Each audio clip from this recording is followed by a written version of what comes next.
क्लीं कृष्णाय नमः। आप सभी का मेरे YouTube चैनल भक्ति सागर में पुनः स्वागत है। आज के अपने इस वीडियो में हम भागवत महापुराण में युधिष्ठिर का अपने भाइयों तथा कृष्ण सहित सरसैया पर पड़े हुए भीष्म पितामह के पास जाना और उनसे शिक्षा ग्रहण करना है। साथ ही हम अपने आज के वीडियो में भगवान के एक सच्चे भक्त की कहानी भी सुनेंगे। सूत जी कहते हैं, इस प्रकार प्रजा के मारे जाने पर राजा युधिष्ठिर प्रजाद्रोह से भयभीत हो गए। फिर सब धर्मों का ज्ञान प्राप्त करने की इच्छा से उन्होंने कुरुक्षेत्र की यात्रा की, जहां भीष्म पितामह सरसैया पर पड़े हुए थे। सोनकादि ऋषियों उस समय उन सब भाइयों ने स्वर्ण जड़ित रथों पर, जिनमें अच्छे अच्छे घोड़े जुते हुए थे, सवार होकर अपने भाई युधिष्ठिर का अनुगमन किया। उनके साथ व्यास, धौम्य आदि ब्राह्मण भी थे। सौनक जी अर्जुन के साथ भगवान श्री कृष्ण भी रथ पर चढ़कर चले। उन सब भाइयों के साथ महाराज युधिष्ठिर की ऐसी शोभा हुई मानो यक्षों से घिरे हुए स्वयं कुबेर जी जा रहे हों। अपने अनुचरों और भगवान श्री कृष्ण के साथ वहां जाकर पांडवों ने देखा कि भीष्म पितामह स्वर्ग से गिरे हुए देवताओं के समान पृथ्वी पर पड़े हुए हैं। उन लोगों ने उन्हें प्रणाम किया। सौनक जी उसी समय भरतवंशियों के गौरव रूप भीष्म पितामह को देखने के लिए सभी ब्रह्म ऋषि, देव ऋषि और राज ऋषि वहां आए।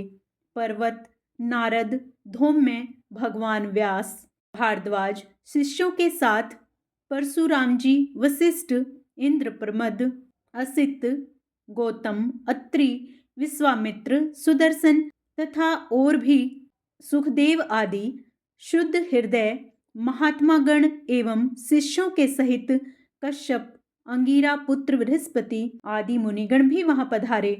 भीष्म पितामह धर्म को और देश काल के विभाग को, कहाँ किस समय क्या करना चाहिए, इस बात को जानते थे। उन्होंने उन बड़भागी ऋषियों को सम्मिलित हुआ देखकर उनका यथा योग्य सत्कार किया। वे भगवान श्री कृष्ण का प्रभाव भी जानते थे, अतः उन्होंने अपनी लीला से मनुष्य का वेश धारण करके वहां बैठे हुए तथा जगदीश्वर के रूप में हृदय में विराजमान भगवान श्री कृष्ण की बाहर तथा भीतर दोनों जगह पूजा की। पांडव बड़े विनय और प्रेम के साथ भीष्म पितामह के पास बैठ गए। उन्हें देखकर भीष्म पितामह की आंखें प्रेम के आंसुओं से भर गई। उन्होंने कहा, धर्मपुत्रों, यह बड़े कष्ट और अन्याय की बात है कि तुम लोगों को ब्राह्मण धर्म और भगवान के आश्रित रहने पर भी इतने कष्ट के साथ जीना पड़ा, जिसके तुम कदापि योग्य नहीं थे। पांडु की मृत्यु के समय तुम्हारी अवस्था बहुत छोटी थी। उन दिनों तुम लोगों के लिए कुंती रानी को और साथ साथ तुम्हें भी बार बार बहुत से कष्ट झेलने पड़े। जिस प्रकार बादल वायु के वश में रहते हैं, वैसे ही लोकपालों के सहित सारा संसार काल भगवान के अधीन है। मैं समझता हूँ कि तुम लोगों के जीवन में ये जो अप्रिय घटनाएं घटित हुई हैं, वो सब उन्हीं की लीला है। नहीं तो जहाँ साक्षात धर्मपुत्र राजा युधिष्ठिर हों, गदाधारी भीमसेन और धनुर्धारी अर्जुन रक्षा का काम कर रहे हों, गांडीव धनुष हो और स्वयं श्री कृष्ण सुहृदय हों, भला वहां भी विपत्ति की संभावना है। ये काल रूप श्री कृष्ण कब क्या करना चाहते हैं, इस बात को कभी कोई नहीं जानता। बड़े बड़े ज्ञानी भी इसे जानने की इच्छा करके मोहित हो जाते हैं। युधिष्ठिर, संसार की ये सब घटनाएं ईश्वर की इच्छा के अधीन हैं। उसी का अनुसरण करके तुम इस अनाथ प्रजा का पालन करो, क्योंकि अब तुम ही इसके स्वामी और इसे पालन करने में समर्थ हो। पितामह ने आगे कहा, ये श्री कृष्ण साक्षात भगवान हैं। ये सबके आदि कारण और परम पुरुष नारायण हैं। अपनी माया से लोगों को मोहित करते हुए ये यदुवंशियों में छिपकर लीला कर रहे हैं। इनका प्रभाव अत्यंत गूढ़ एवं रहस्यमय है। युधिष्ठिर उसे भगवान शंकर, देवर्षि नारद और स्वयं भगवान कपिल ही जानते हैं, जिन्हें तुम अपना ममेरा भाई, प्रिय मित्र और सबसे बड़ा हेतु मानते हो, तथा जिन्हें तुमने प्रेमवश अपना मंत्री, दूत और सारथी तक बनाने में संकोच नहीं किया है, वे स्वयं परमात्मा हैं। इन सर्वात्मा, समदर्शी, अद्वितीय, अहंकार रहित और निष्पाप परमात्मा में उन ऊंचे नीचे कार्यों के कारण कभी किसी प्रकार की विषमता नहीं है। युधिष्ठिर, इस प्रकार सर्वत्र सम होने पर भी देखो तो सही, वे अपने अनन्य प्रेमी भक्तों पर कितनी कृपा करते हैं। यही कारण है कि ऐसे समय में, जबकि मैं अपने प्राणों का त्याग करने जा रहा हूँ, इन भगवान श्री कृष्ण ने मुझे साक्षात दर्शन दिए हैं। भगवत परायण योगी पुरुष भक्ति भाव से इनमें अपना मन लगाकर और वाणी से इनके नाम का कीर्तन करते हुए शरीर का त्याग करते हैं और कामनाओं से तथा कर्म के बंधन से छूट जाते हैं। वे ही देव भगवान अपनी प्रसन्न हास्य और रक्त कमल के समान अरुण नेत्रों से, उलसित मुख वाले, चतुर्भुज रूप से जिसका और लोगों को केवल ध्यान में दर्शन होता है, तब तक यहीं स्थित रहकर प्रतीक्षा करें जब तक मैं इस शरीर का त्याग न कर दूं।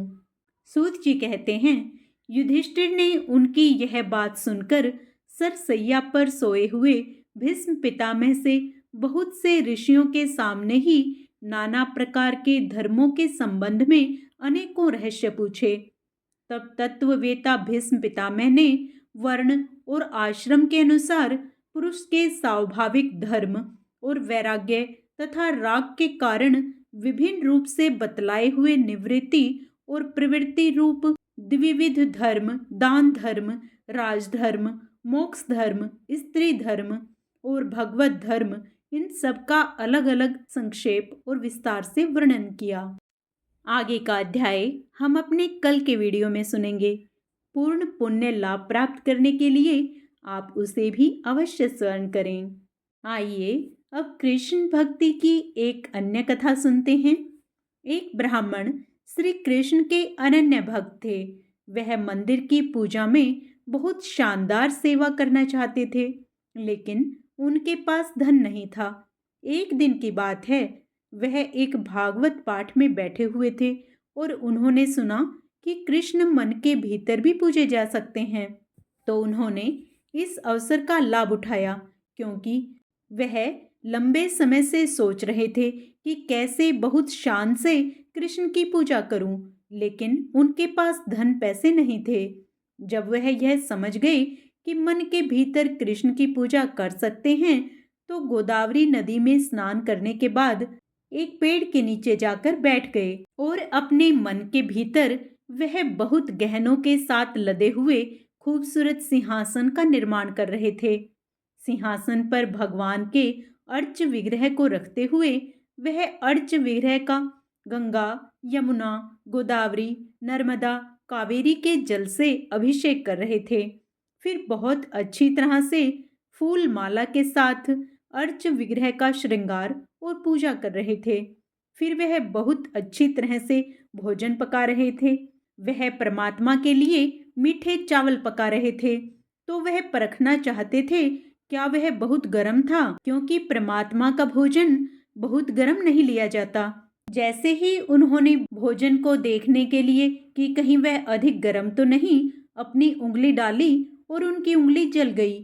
तब उनका ध्यान टूटा, क्योंकि वहां कुछ भी नहीं था, केवल अपने मन के भीतर वह सब कुछ कर रहे थे। लेकिन उन्होंने अपनी उंगली जली हुई देखी तो वे चकित रह गए। इस तरह वैकुंठ से नारायण मुस्कुरा रहे थे। देवी लक्ष्मी जी ने पूछा, आप क्यों मुस्कुरा रहे हैं? तो श्री नारायण ने कहा, मेरा एक भक्त इस तरह पूजा करता है, तो मेरे दूतों को तुरंत भेजो उसे वैकुंठ लाने के लिए। भगवान श्री नारायण उस भक्त की मन से ही की गई पूजा से इतने प्रसन्न हुए कि अपने दूतों को उन्हें वैकुंठ धाम लाने के लिए भेज दिया। इस प्रकार कहा गया है, भगवान साधनों और संसाधनों के भूखे नहीं हैं, भगवान तो भाव के भूखे हैं।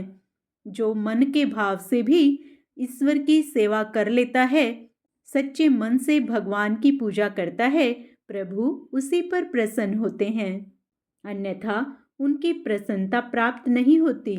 अब हम कृष्ण चालीसा का पाठ करेंगे। बंसी शोभित कर मधुर, नील जलद तन श्याम, अरुण अधर जनु बिंब फल, नैन कमल अभिराम, पूर्ण इंद्र अरविंद मुख, पीतांबर शुभ साज, जय मनमोहन मदन छवि, कृष्ण चंद्र महाराज। श्री कृष्ण महाराज की जय हो।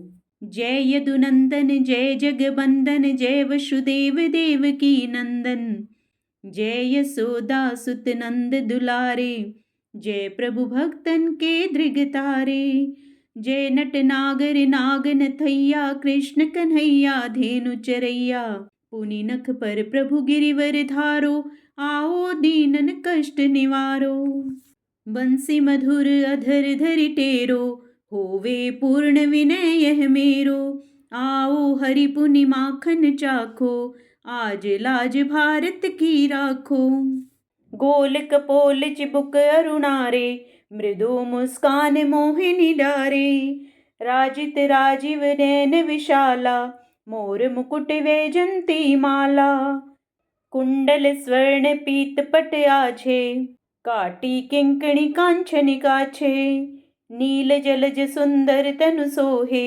छवि लखी सुर नर मुनि मोहे, मस्तक तिलक अलक घुंघराले, आओ कृष्ण बांसुरी वाले, करिपे पान पुत नहीं तारियो, अका बका कागा सुर मारियो, मधुबन जलत अग्नि जब ज्वाला, मैं शीतल लखत ही नंद लाला, सुरपति जब ब्रज चढ़ियो रिसाई, मूसर धार वारी वर्षाई, लगत लगत ब्रज चहन बहाओ, गोवर्धन नख धारी बचाओ, सखी जसोदा मन भरम धिकाई, मुख में 14 भुवन दिखाई, दुष्ट कंस अति उधम मचायो, कोटि कमल जब फूल मंगायो, नाथी काल ही तब तुम लीन्हे, चरण चिन्ह दे निर्भय कीन्हे, करि गोपिन संग रास विलासा,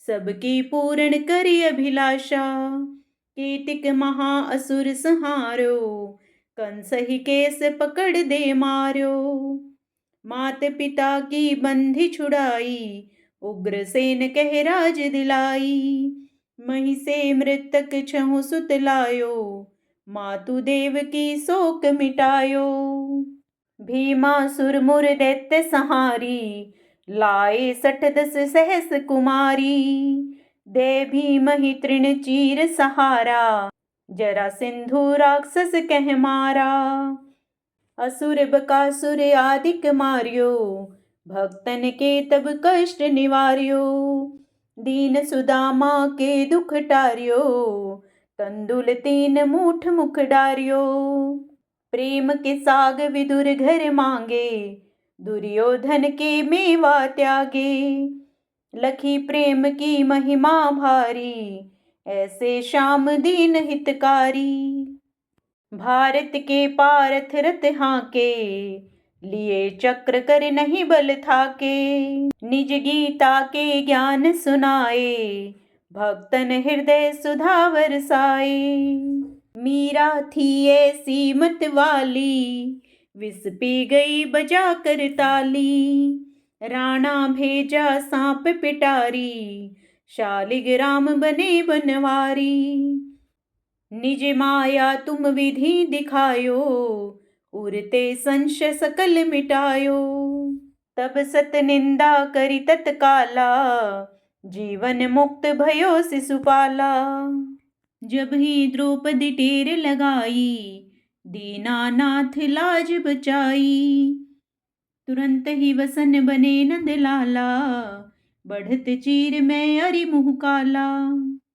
अस अनाथ के नाथ कन्हैया, डूबत भंवर बचाओ नैया, सुंदर दास आउर धारी, दया दृष्टि कीजे बनवारी, नाथ सकल मम कुमति निवारो, अक्षम बेगी अपराध हमारो।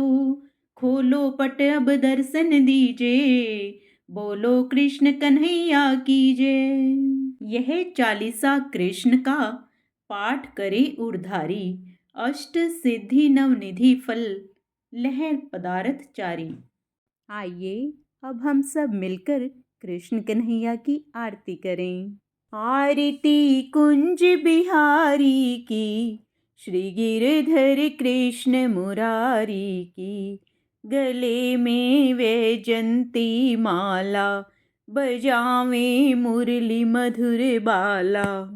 स्वर्ण में कुंडल झलकाला, नंद के आनंद नंद लाला।